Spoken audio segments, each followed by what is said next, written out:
하나님의 말씀은 요한복음 15장입니다.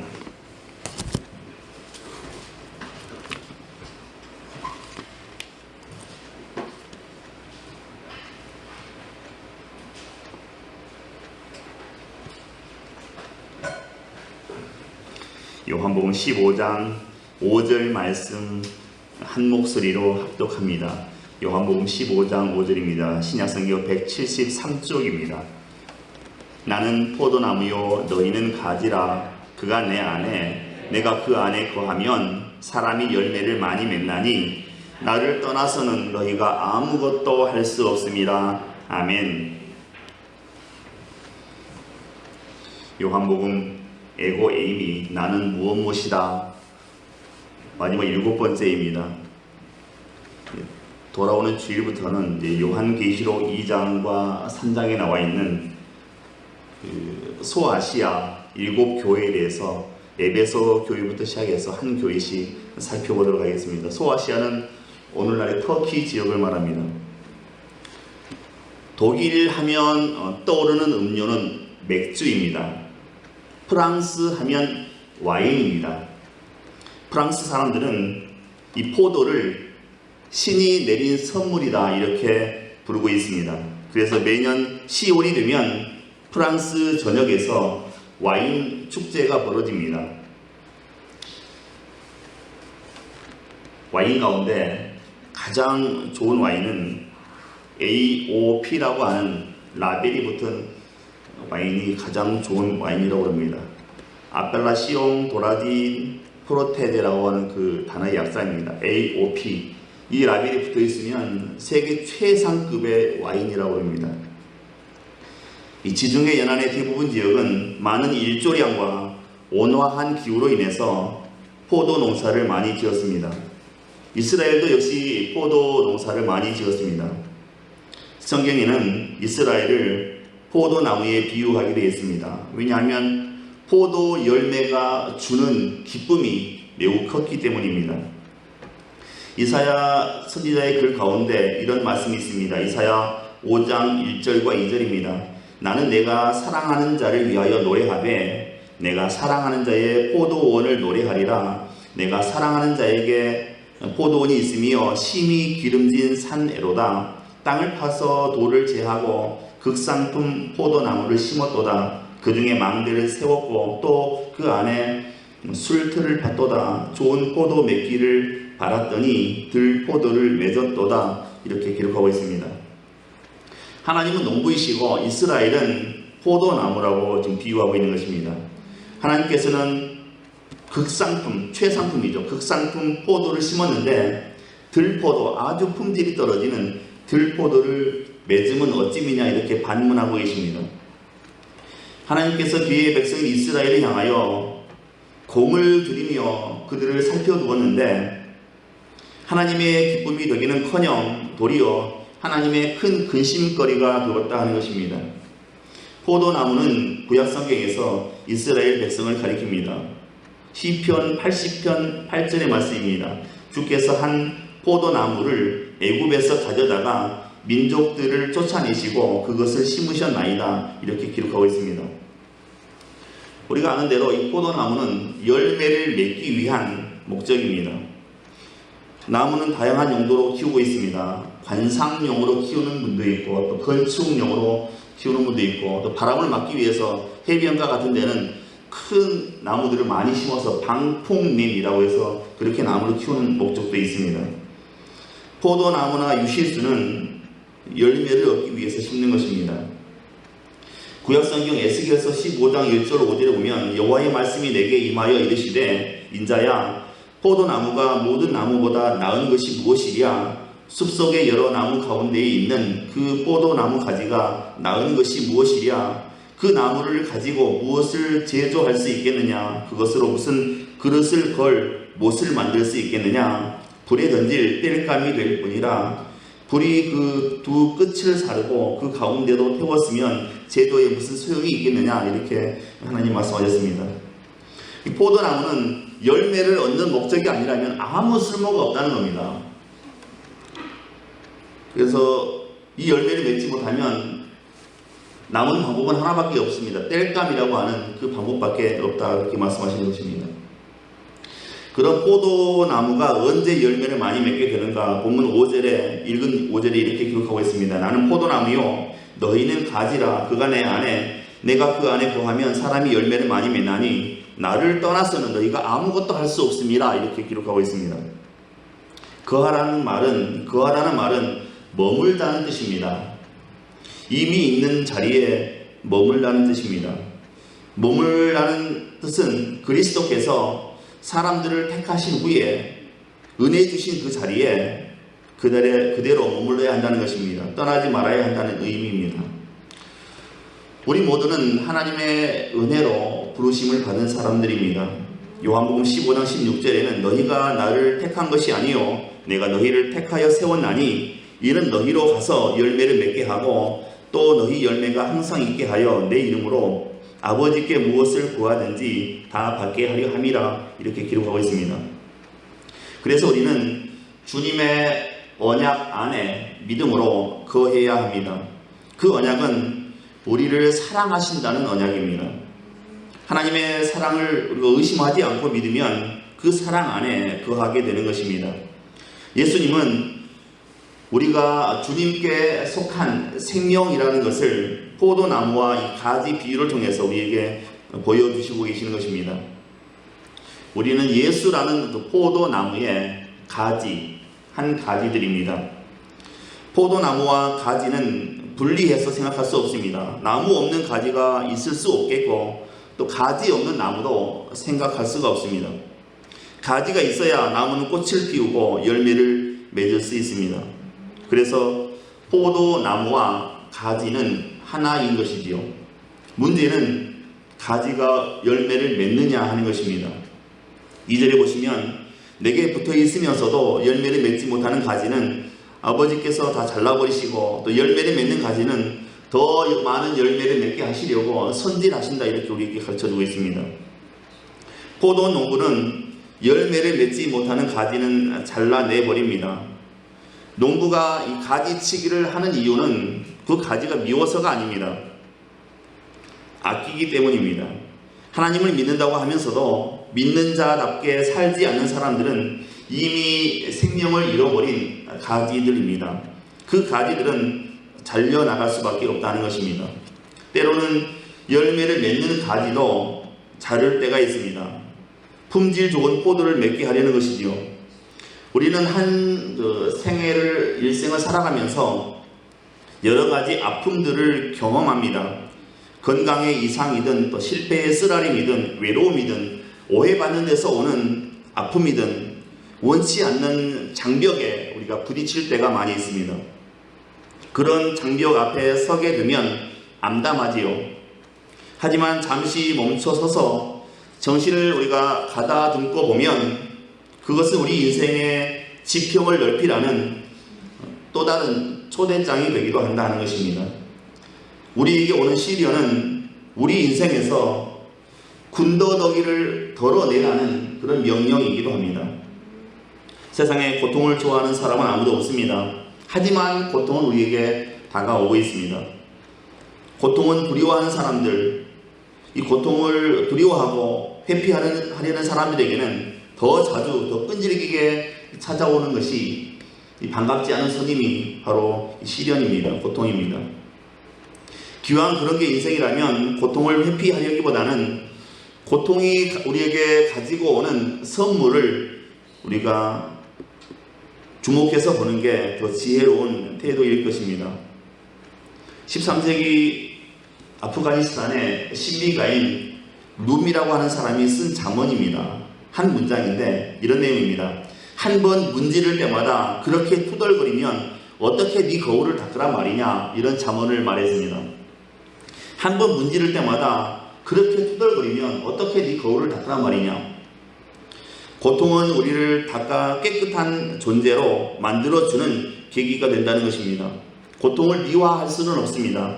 다만 우리가 기억해야 할 것이 있습니다. 우리 삶에서 불필요한 것들을 잘라내는 아픔을 겪을 때야말로 하나님께서 우리에게 가장 가까이 계시는 순간이다 하는 것입니다. 눈을 뜨고 보면 시련의 시간이야말로 우리에게는 구원의 날이고 또 은혜의 날인 것입니다. 주님이 보여주신 그 아름다운 인생의 열매를 맺고 싶다면 우리가 그분 안에 머물러 있어야 한다 하는 것입니다. 오늘 요한복음 15장에서 가장 자주 반복되는 단어가 있는데 거하다, 머무르다 하는 단어입니다. 4절에 내 안에 머물러 있어라. 그리하면 나도 너희 안에 머물러 있겠다. 가지가 포도나무에 붙어있지 아니하면 스스로 열매를 맺을 수 없는 것과 같이 너희도 내 안에 머물러 있지 아니하면 열매를 맺을 수 없다. 이렇게 말씀합니다. 우리가 나무가 아닌 바에야 저절로 이 주님 안에 머물 수는 없습니다. 주님 안에 머물기 위해서는 우리도 전심 전력을 다해야 하는 것입니다. 의지적인 노력이 필요한 것입니다. 그렇다면 주님이 우리 안에, 우리가 주님 안에 있게 하는 것은 무엇이겠습니까? 말씀입니다. 주님이 우리 안에, 우리가 주님 안에 있기 위해서는 우리에게 필요한 건 한 가지뿐입니다. 말씀입니다. 우리가 주님의 말씀을 명심하고 그 말씀을 따라서 살아가게 될 때 우리는 주님 안에 머물게 된다 하는 것입니다. 주님의 말씀을 따라 사는 게 그렇게 말처럼 쉽지는 않습니다. 말씀 따라가면 오히려 느리고 불편할 수도 있습니다. 하나님의 말씀 순종하다 보면 내 뜻대로 잘 안 되고 시간도 오래 걸리고 굉장히 느립니다. 느리고 불편합니다.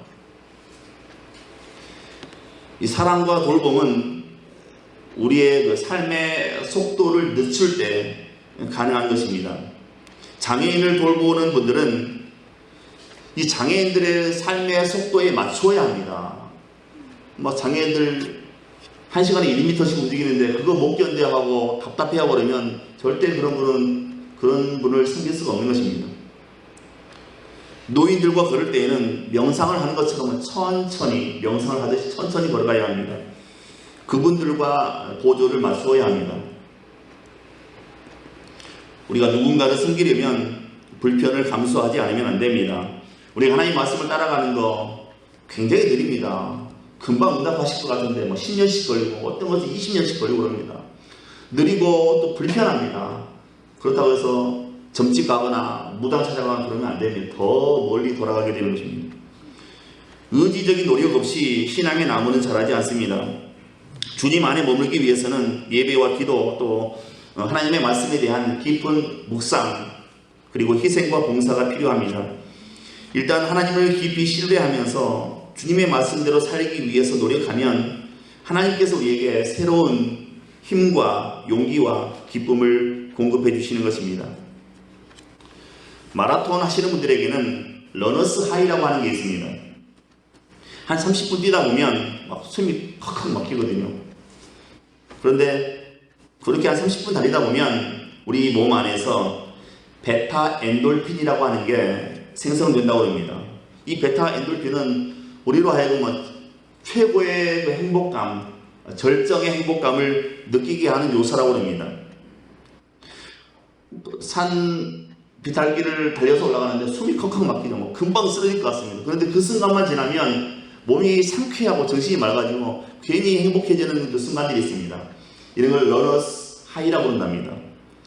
마찬가지로 다른 사람들을 섬기는 분들, 이 섬기는 분들이 느끼는 행복감도 있다고 합니다. 실제로 다른 사람을 섬기는 분들의 건강이 호전되는 연구 결과도 나와 있다고 합니다. 이런 것을 우리가 디보터스 하이라고 합니다. 섬기면 섬길수록 내 안에 기쁨이 솟아나고 행복해지는 거, 이거 디보터스 하이라고 합니다.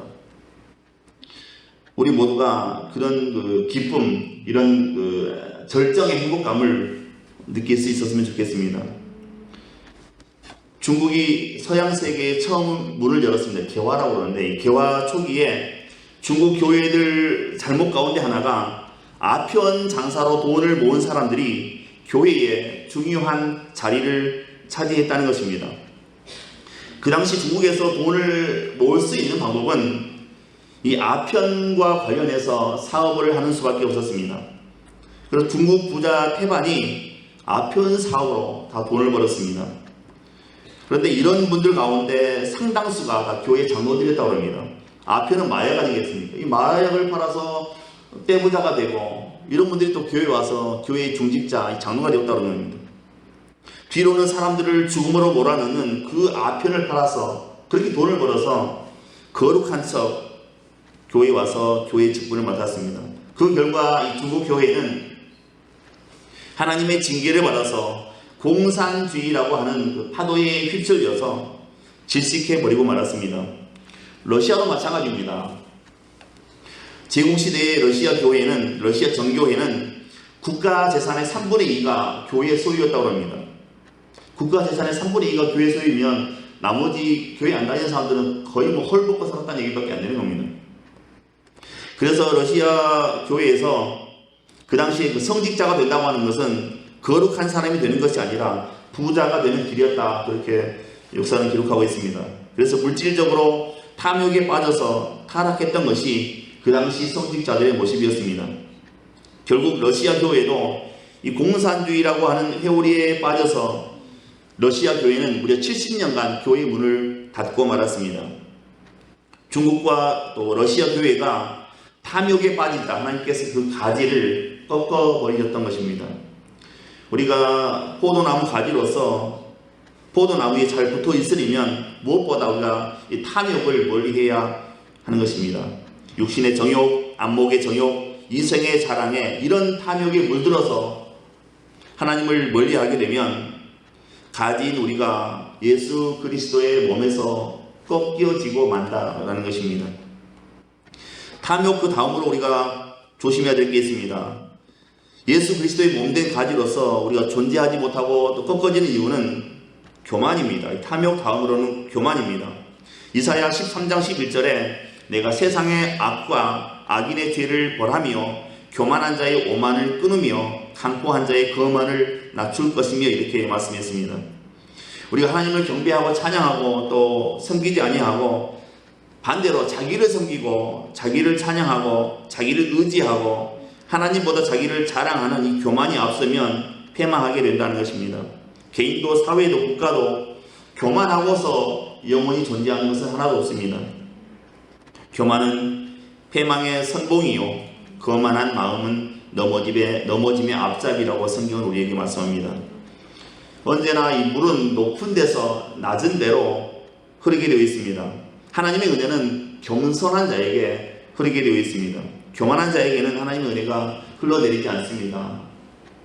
그렇기 때문에 우리의 마음이 높아지면 하나님의 은혜는 우리에게서 다 흘러나가 버리게 되는 것입니다.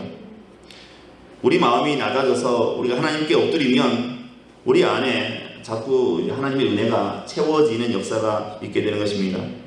탐욕과 교만 이것뿐만 아니라 또 조심해야 될 게 있습니다. 불신앙입니다. 우리가 불신앙을 가지게 되면 하나님께로부터 꺾어져 버리고 마는 것입니다. 로마서 11장 20절 21절입니다. 옳도다 저희는 믿지 아니함으로 꺾이우고 너는 믿음으로 섰느니라. 높은 마음을 품지 말고 도리어 두려워하라. 하나님이 원가지들도 아끼지 아니하셨은즉 너도 아끼지 아니하시리라. 이렇게 기록하고 있습니다. 탐욕, 교만, 불신앙 이것들이 우리 안에 있는 한 우리는 열매를 맺을 수가 없습니다. 어떤 그 5학년 딸아이가 아주 막 즐겁고 흥분된 상태로 학교에서 돌아왔습니다. 이유인즉 자기 반에서 가장 예쁜 아이로 선정이 되었기 때문입니다. 근데 그 다음날도 이 딸아이가 막 웃으면서 행복해하면서 집에 들어왔습니다. 물어봤더니 가장 성공할 것 같은 학생 1위에 선정되었다고 합니다. 그 세 번째 날에도 딸아이가 막 즐거워서 집에 돌아왔습니다. 물어봤더니 이번에는 가장 인기 있는 학생으로 선정되었다고 했습니다. 그런데 네 번째 그 다음날 이 딸아이가 우울한 표정으로 뭘 씹은 표정으로 집에 들어오길래 엄마가 물어봤습니다. 오늘은 투표에서 졌어? 물어봤더니 아니요 오늘도 이겼어. 내가 선정됐어. 그런데 표정이 왜 그래? 엄마가 물었더니 그 딸아이가 대답하더랍니다. 오늘 투표는 가장 잘난 체 하는 학생이었는데 내가 1위가 됐어 그러더랍니다. 교만은 여러분 아시지 않습니까? 교만이 무엇입니까? 자기 그 자신에 대해서는 지나치게 과대평가를 하고 또 하나님에 대해서는 지나치게 과소평가하는 것 그것이 교만입니다. C.S. 루이스라고 하는 기독교 작가가 있는데, 이분은 교만한 사람은 모든 것과 모든 사람을 아래로 낮춰본다 이렇게 얘기했습니다. 그렇게 아래만 내려다보기 때문에 교만한 사람들은 자기 그 머리 위에 그 이상을 바라볼 수가 없다 그렇게 얘기했습니다. 잠시 쉬어갈까요? 어떤 남자분이 밤에 늦은 시간에 아주 거나하게 한잔하고 택시를 탔습니다. 택시를 타고 가다 보니까 자기 지갑에 돈이 없다는 걸 깨달았습니다. 아차 싶었습니다. 당황했습니다. 어떻게 할까 고민하다가 기사에게 얘기했습니다. 기사님, 편의점 앞에 잠깐만 세워주세요. 기사가 왜 그러시죠? 저에게 5돈짜리 이거 금바지가 있었는데 택시 안에 떨어졌는데 찾을 수가 없네요. 편의점 가서 라이터 하나 사려고요. 그래서 편의점 앞에 택시가 내렸습니다. 택시 내렸습니다. 그리고 편의점에 들어갔다 나오니까 택시가 금세 사라지고 없더랍니다. 그래서 이 양반이 택시 요금 안 내고 무임승차하고 집에 왔다는 그런 얘기가 있었습니다. 탐욕이라고 하는 것은 결코 내 자신에게 도움이 안 되는 겁니다. 그 금 5돈짜리 있지도 않은 거, 그거 아마 택시기사는 그날 저녁 내내 뭐 의자 다 들쳐내고 그 5돈짜리 있지도 않은 걸 찾고 난리가 났을 겁니다. 부자 남자가 자기하고 막 결혼하고 싶다고 하는 여자가 3명이 있었습니다. 여자 3명이 찾아와서 이 부자 남자하고 막 결혼하고 싶다고 청혼했습니다. 그래서 남자가 이 3명의 여자에게 똑같이 1,000만 원씩 줬습니다. 이 1,000만 원씩을 주면서 한 달 동안 이걸로 살아라. 그리고 한 달 있다 와서 어떻게 이 돈을 썼는지 나한테 보고해라. 그래서 이 3명의 아가씨에게 각각 1,000만 원씩 줬습니다. 한 달이 지났습니다. 첫 번째 아가씨가 와서 얘기했습니다. 저는 당신이 얘기한 대로 1,000만 원, 고지고대로 1,000만 원 다 쓰고 왔다고. 한 푼 안 남기고 다 쓰고 왔다고 얘기했습니다.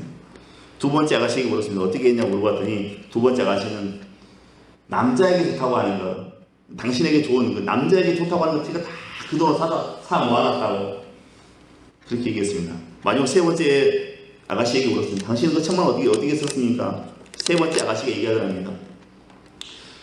돈은 먼지와 같은 겁니다. 가만히 놔두면 다 사라지고 없는 겁니다. 그래서 그 돈 1,000만 원을 가지고 재테크를 해서 2,000만 원으로 불려놨습니다. 이렇게 얘기가 보고하더랍니다.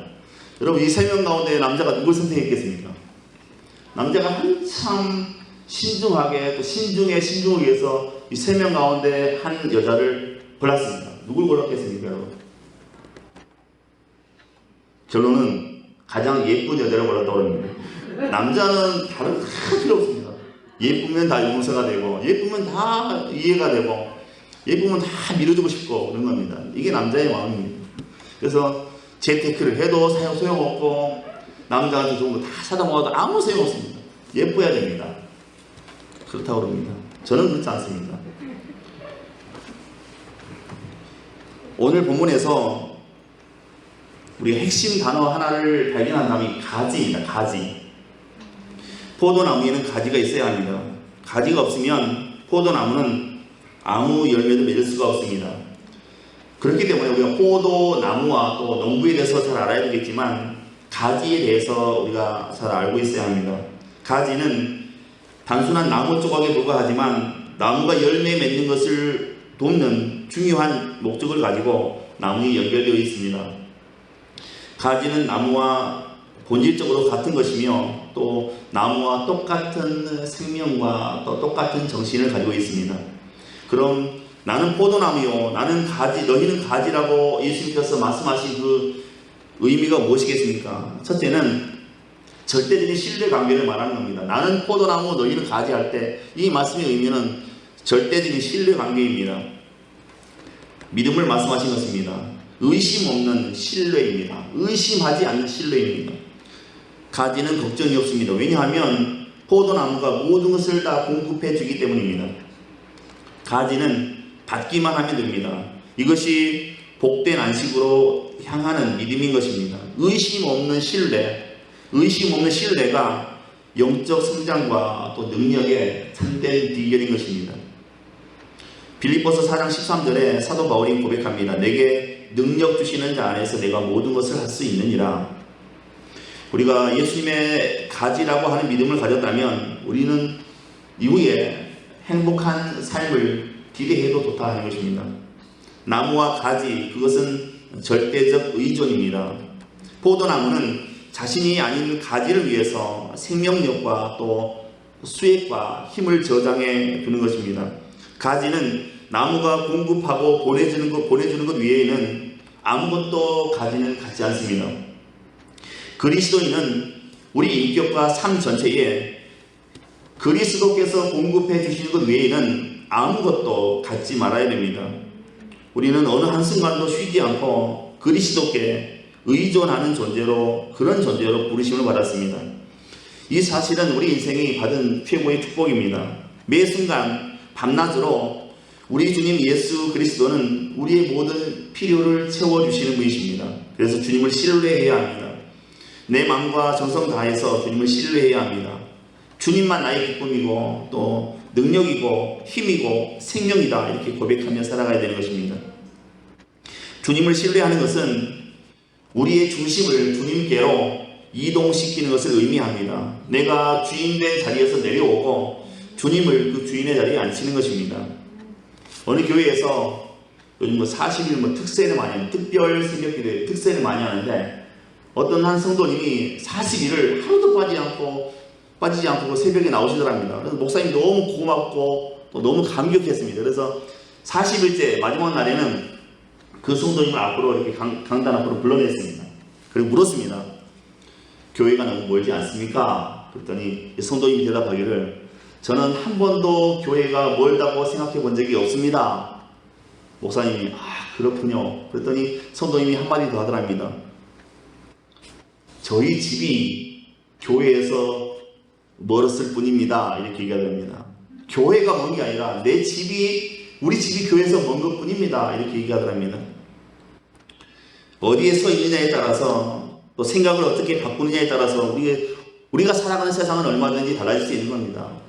교회가 멀다고 예배 시간이 왜 이렇게 자주 오냐고 이렇게 얘기하는 것과, 우리 집이 멀다고 교회가 먼 게 아니라 우리 집이 멀어서 문제라고 이렇게 생각하는 것은 너무 차이가 많은 겁니다. 이 포도나무 가지는 나무를 중심으로 생각하고 또 신뢰하고 의지하는 것입니다. 두 번째로, 나는 포도나무요 너희는 가지라고 이 말씀하신 것은 주님과의 연합, 그 친밀함을 말씀하시는 것입니다. 주님과의 완전한 일치에 관한 교훈입니다. 저가 내 안에, 내가 저 안에 있는 그 신앙의 신비를 말하는 것입니다. 포도나무 가지는 모든 면에서 포도나무와 똑같이 일치합니다. 성질이 같고 생명이 같고 위치가 같고 또 작용하는 반응이 같습니다. 이 모든 것들에 있어서 나무와 가지는 하나이며 분리할 수가 없는 것입니다. 이와 마찬가지로 우리 그리스도인들은 그리스도의 성품을 나누어 받은 사람들입니다. 주님 안에 있는 그 그리스도의 영과 또 그리스도의 성품을 우리가 소유하고 있습니다. 그리스도와의 완전한 일치를 위해서 부르심을 받았다는 것을 우리가 기억하며 살아야 되겠습니다. 가지와 나무는 매우 흡사합니다. 유일한 차이점이 있다면 한쪽은 크고 강한 반면에 다른 한쪽은 작고 약하다는 것뿐입니다. 한쪽은 힘의 원천인 반면에 한쪽은 힘을 공급받는 대상입니다. 그리스도와 또 그리스도인의 관계와 같은 것입니다. 그렇기 때문에 그리스도인은 그리스도와 완벽하게 닮았고 또 닮아야 하는 존재입니다.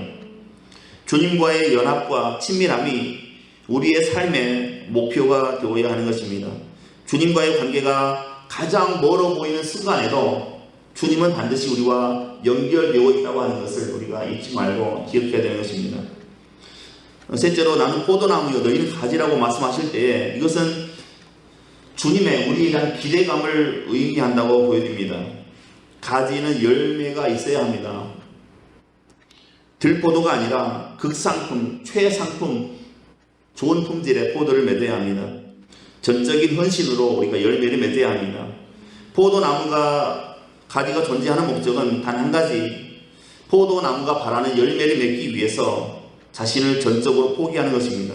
그런데 이와 마찬가지로 우리 그리스도인들도 포도나무 가지로 세상에 존재하는 단 한 가지 목적을 가지고 있습니다. 그것은 하늘의 포도나무이신 주님이 우리를 통해서 열매를 맺도록 우리 자신을 비워드리고 헌신하는 것입니다. 우리가 주님의 기대감을 세워드리는 것입니다. 천주교 성당에 계신 신부님들은 결혼 상담도 하고 부부 생활 상담도 하고 또 결혼 주례까지 합니다. 그런데 신부님들이 그렇게 결혼 상담도 하고 부부 상담도 하고 결혼 주례도 하지만 직접 결혼을 경험해 보지 못했기 때문에 부부 생활에 대한 궁금증이 굉장히 많다고 합니다. 그래서 가끔 신부님들이 자기가 잘 아는 목사님을 만나면 이 부부 생활에 대해서 질문한다고 합니다. 그런데 이 부부 생활이라는 게 이론으로 되는 게 아니었습니다. 결혼해 봐야 아는 게 결혼해 봐야 느낄 수 있고 경험할 수 있는 게 부부 생활입니다. 경험해 보기 전에는 결코 알 수가 없는 것입니다. 결혼 안 해보고는 이 결혼의 신비를 알 수가 없습니다. 근데 평생 왼수 같은 인간이라고 그렇게 부부끼리 막 치고받고 싸우면서도 또 돌아서서 보면 또 팔베개하고 자고 막 그러지 않습니까? 이런 부부 생활의 신비가 결혼 안 해본 사람 모른다는 겁니다. 아무리 신부님이 그렇게 결혼 상담하고 줄에 서고 막 해도 본인들이 결혼을 해보지 않았기 때문에 그런 경험이 없기 때문에 모른다는 것입니다. 그래서 목사님들 만나면 세상 사람들한테 물어볼 수 없지 않습니까? 성직자인 목사님들 만나면 이 부부 생활에 대해서 좀 깊은 얘기를 묻는 경우가 있다고 합니다. 이 하나님의 은혜라고 하는 것은 우리가 경험해봐야 아는 겁니다. 아무리 이론으로 갖다 대봐야 이해를 못합니다. 경험해보면 알 수 있습니다. 그분의 은혜 안에 잠기는 것은 이론이 아닙니다. 이론은 그 은혜의 자리로 인도하는 그 안내자일 뿐입니다. 우리 모두가 다 주님의 은혜를 누리실 수 있기를 바랍니다. 날마다 우리가 주님 앞에 예수 그리스도 앞에 나아가야 됩니다. 그렇지 않으면 우리는 영적인 기갈과 갈증으로 인해서 피폐한 삶을 살아갈 수밖에 없다 하는 것입니다. 날마다 하나님 앞에 나아가야 됩니다. 그리고 하나님께서 주시는 그 풍성함을 누리며 살아가야 합니다. 그분께 우리 자신의 모든 것을 내어놓고 온전히 전적으로 그분에게 붙어서 포도나무 가지처럼 주님으로부터 영적 충만을 받아야 되는 것이죠. 주님께 날마다 나아가야 됩니다. 그리고 주님께 붙들려 우리가 살아가야 됩니다. 예수 그리스도와 주님의 말씀을 가지고 내 인생을 걸어야 됩니다. 예수님의 말씀 이거 붙잡고 우리의 인생을 살아가야 된다는 것입니다. 그렇지 않으면 우리의 믿음은 언제나 그 형식적인 그 틀을 넘어설 수가 없는 것입니다. 예배 시간에 교회 나오고 끝나면 성경책 같이 바위를 뚝 던져놓고 또 예배 시간에 또 먼지 털어서 가지고 나오고 또 다음 예배 시간에 또 던져놓고 이런 형식적인 그 신앙의 틀을 우리가 뛰어넘지 못하게 되는 것입니다. 말씀 정리하겠습니다. 믿음이란 참으로 놀라운 것입니다. 예수를 믿는다는 것은 우리 인생에 우리가 기대하지 못했던 놀라운 역사를 경험하는 길입니다. 그것은 우리를 흥분케 하기에 충분합니다. 분명 우리로 하여금 전에 체험해보지 못한 그 하나님의 은혜, 그 약속, 그 능력이 임하는 것을 체험하게 될 것입니다. 우리가 이 소망을 가지고 살아갈 수 있어야 되겠습니다. 그리고 주님의 은혜를 누리며 살아갈 수 있어야 되겠습니다. 왜냐하면 우리는 주님의 가지, 포도나무 가지이기 때문입니다. 당연히 받아야 되는 은혜입니다. 풍성한 열매 맺는 그런 포도나무 가지가 또 삶이 다 되실 수 있기를 주님의 이름으로 축원드립니다. 기도합니다. 은혜로우신 하나님, 이 시간 우리에게 믿음을 더해 주옵소서. 우리의 일생을 살아가면서 오직 예수님 또 주님의 말씀 붙잡고 우리 인생을 살아가게 하옵소서. 그리고 날마다 승리하게 하옵소서. 날마다 충만한 은혜와 복을 누리는 삶이 되게 하옵소서. 믿고 감사하오며 예수 그리스도 이름으로 기도하옵나이다. 아멘.